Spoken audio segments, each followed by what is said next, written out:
ফেনীর দাগনভূঞা উপজেলায় বাজার ইজারাকে কেন্দ্র করে বিএনপির দুই পক্ষের মধ্যে ব্যাপক সংঘর্ষের ঘটনা ঘটেছে। এতে উভয় পক্ষের বেশ কয়েকজন নেতাকর্মী আহত হয়েছেন। 15 এপ্রিল মঙ্গলবার দুপুর 12টার দিকে দাগনভূঞা 0 পয়েন্ট এলাকায় এই ঘটনা ঘটে। স্থানীয় সূত্রে জানা যায়, দীর্ঘ 4 মাস ধরে দাগনভূঞা উপজেলা বিএনপির আহ্বায়ক কমিটিকে ঘিরে দলটির দুইটি গ্রুপের মধ্যে বিরোধ চলে আসছিল।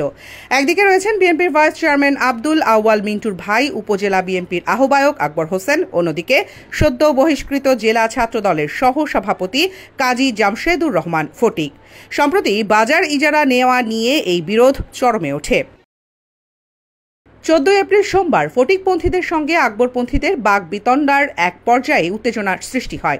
এরই ধারাবাহিকতায় মঙ্গলবার দুপুরে দাগনভূঞা 0 পয়েন্টে দুই পক্ষের মধ্যে ধাওয়া পাল্টা ধাওয়া, ককটেল বিস্ফোরণ ও সংঘর্ষের ঘটনা ঘটে। পরিস্থিতি নিয়ন্ত্রণে আনতে সেনাবাহিনী ও পুলিশ ঘটনাস্থলে পৌঁছায়। এ বিষয়ে ফেনীর সহকারী police super Sonagazi Daganbhuiyan circle Taslim Uddin বলেন, বাজার ইজারাকে কেন্দ্র করে দুই পক্ষের মধ্যে সংঘর্ষের ঘটনা ঘটেছে। পাশাপাশি একটি এসএসসি পরীক্ষা কেন্দ্রের পাশে ককটেল বিস্ফোরণে আতঙ্ক ছড়িয়ে পড়ে। বর্তমানে যৌথ বাহিনীর অভিযান চলছে এবং জিজ্ঞাসাবাদের জন্য কয়েকজনকে আটক করা হয়েছে।